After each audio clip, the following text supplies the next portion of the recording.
Reserva alcalina. El grado en el que se ve afectado el pH de los líquidos corporales por el aumento del CO2 y consiguiente formación de ácido carbónico depende de la cantidad de bicarbonato HCO3 disponible actualmente en el pH de los líquidos orgánicos. Se define por la relación entre la concentración de HCO3 y la concentración de CO2 disuelto. pH es igual a pK más el logaritmo, abre paréntesis, HCO3, cierra paréntesis, sobre CO2.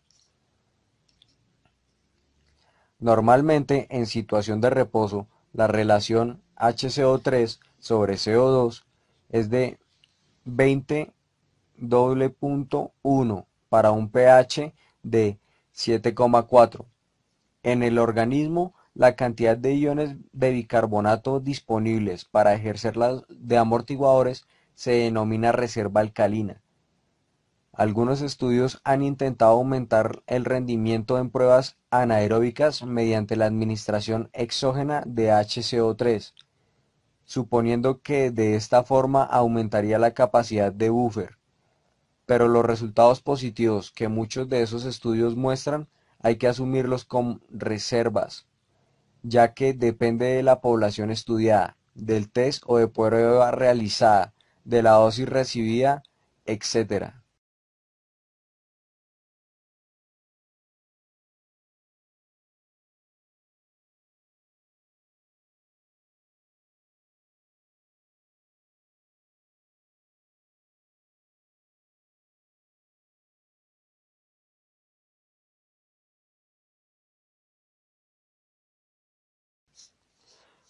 El riñón y el equilibrio ácido-base. El riñón regula la concentración de hidrógenos a través de una serie complicada de reacciones químicas y mecanismos de transporte activo. Principal medio por el cual el riñón regula la concentración de hidrógenos es el incremento o la disminución de la concentración de bicarbonato. La figura 23,3 muestra el mecanismo renal básico por el que se regula el balance ácido-base. Número 1. El CO2 de los líquidos extracelulares y de la célula epitelial de los túbulos renales se combina con el agua y en presencia de la enzima anhidrasa carbónica forma H2CO3 en las células tubular. Número 2. El H2CO3 se disocia en HCO3 y hidrógeno.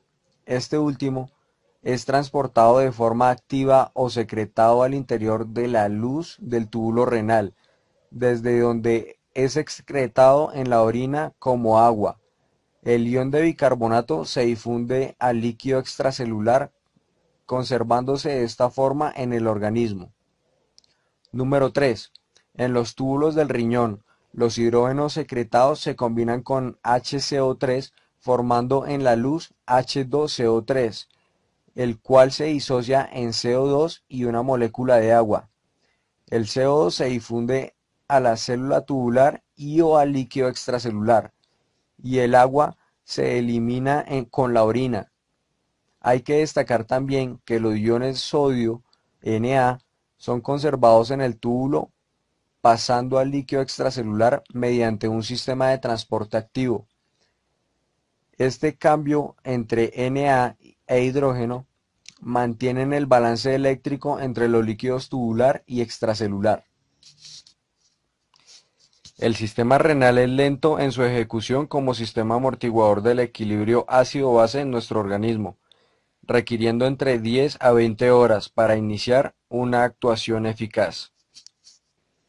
Balance ácido-base durante el ejercicio intenso.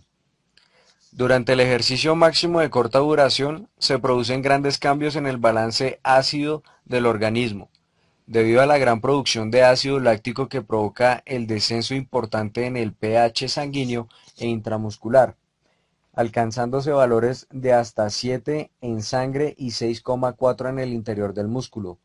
Parece razonable admitir que el descenso del pH puede ser un factor limitante en el desarrollo del ejercicio de alta intensidad. Los seres humanos son capaces de tolerar temporalmente alteraciones importantes del de equilibrio ácido-base con cifras de pH tan bajas como 6,8 al grado de acidosis con pH menores de 7. Se puede soportar con algunas manifestaciones clínicas, como mareos, cefalias, así como dolor en los grupos musculares involucrados en el ejercicio.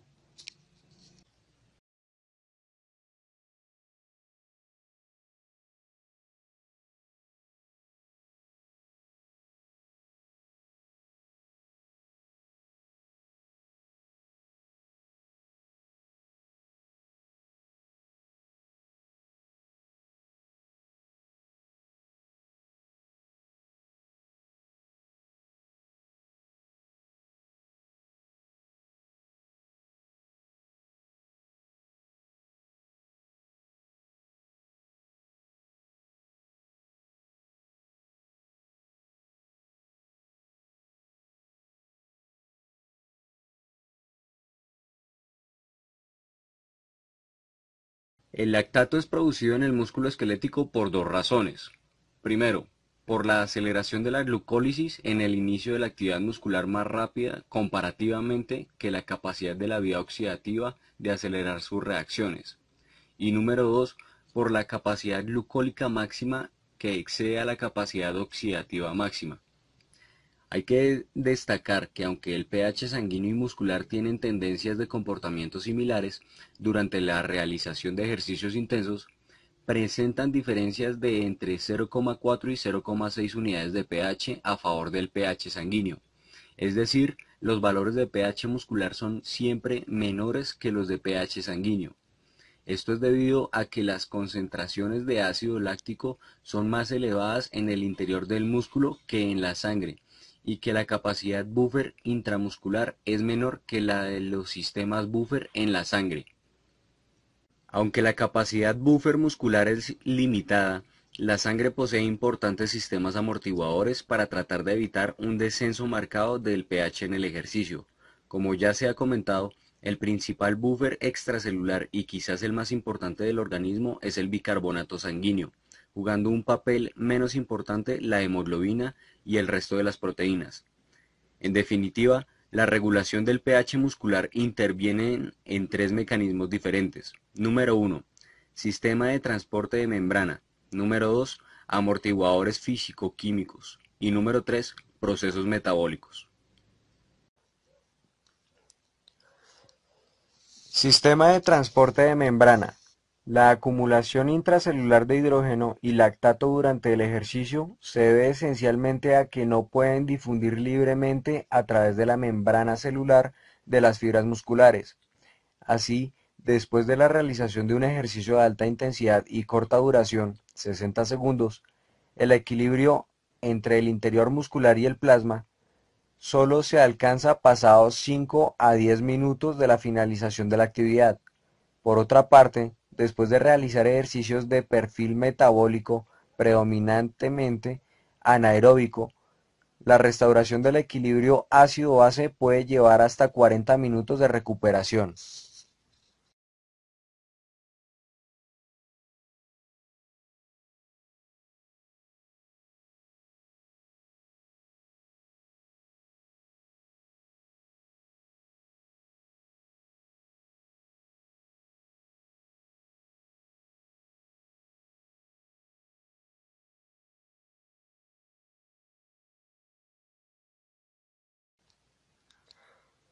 Las fibras musculares están continuamente expuestas al flujo de hidrógeno por medio de gradientes electroquímicos.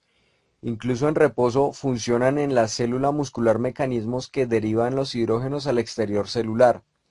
Estos sistemas de transporte de membrana eliminan hidrógenos y al menos tres diferentes sistemas han sido involucrados en la regulación del pH de la célula muscular en el ejercicio, con transporte de lactato hidrógeno, intercambio de Na-hidrógeno y sistemas de transporte dependientes del HCO3, figura 23,4.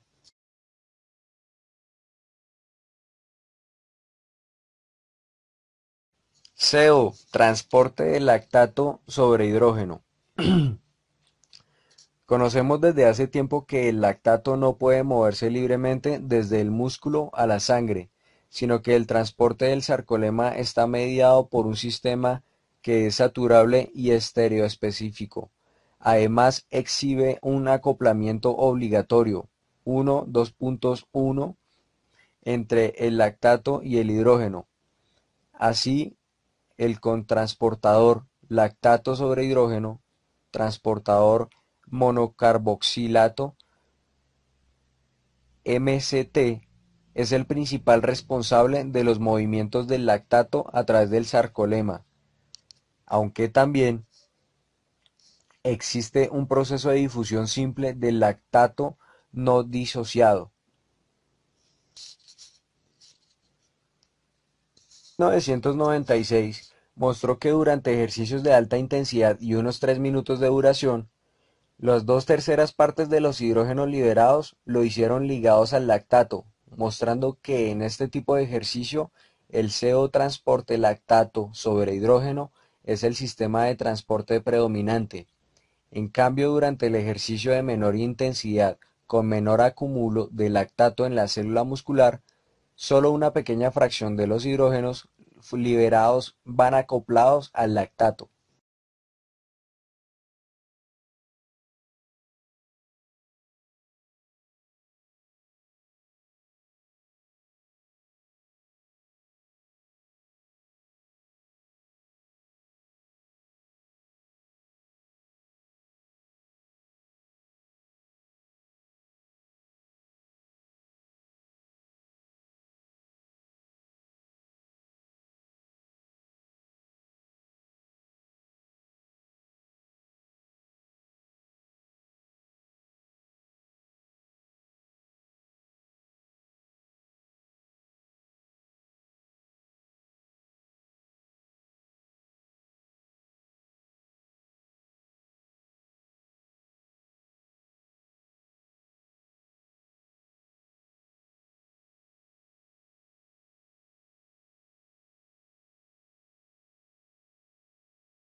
Intercambio Na sobre hidrógeno.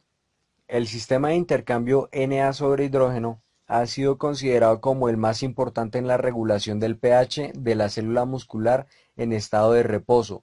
Sin embargo, durante el ejercicio, la elevada producción de hidrógeno excede claramente la capacidad de la eliminación por medio de este sistema, que claramente se muestra insuficiente.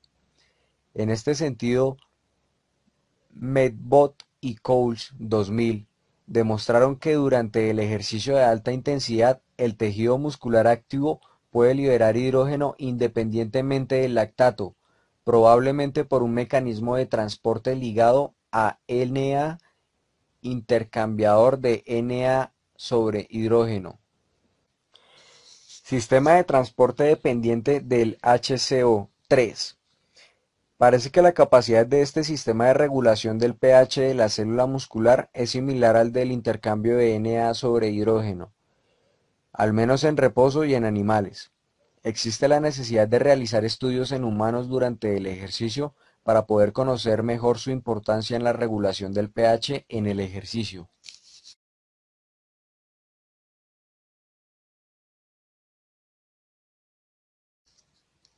Amortiguadores fisioquímicos.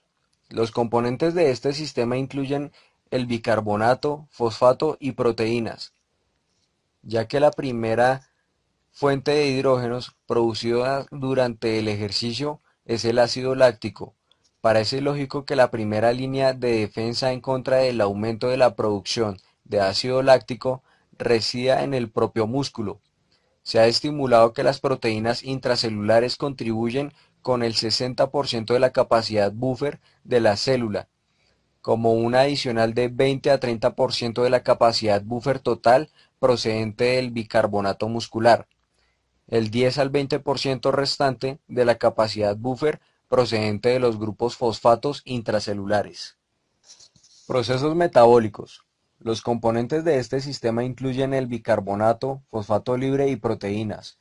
Durante el ejercicio intenso, la utilización de la fosfocreatina, PC, involucra la incorporación de hidrógeno, figura 23,5. Las elevadas concentraciones de Pc en el músculo esquelético y la casi completa depresión del Pc en ejercicios de alta intensidad hace de este sistema un mecanismo muy importante de la regulación del pH durante este tipo de ejercicios. Las proteínas actúan como tapón debido a que poseen muchos grupos ionizables. Su acción puede representarse globalmente por hidrógeno por prot, produce hidrógeno producido más prot.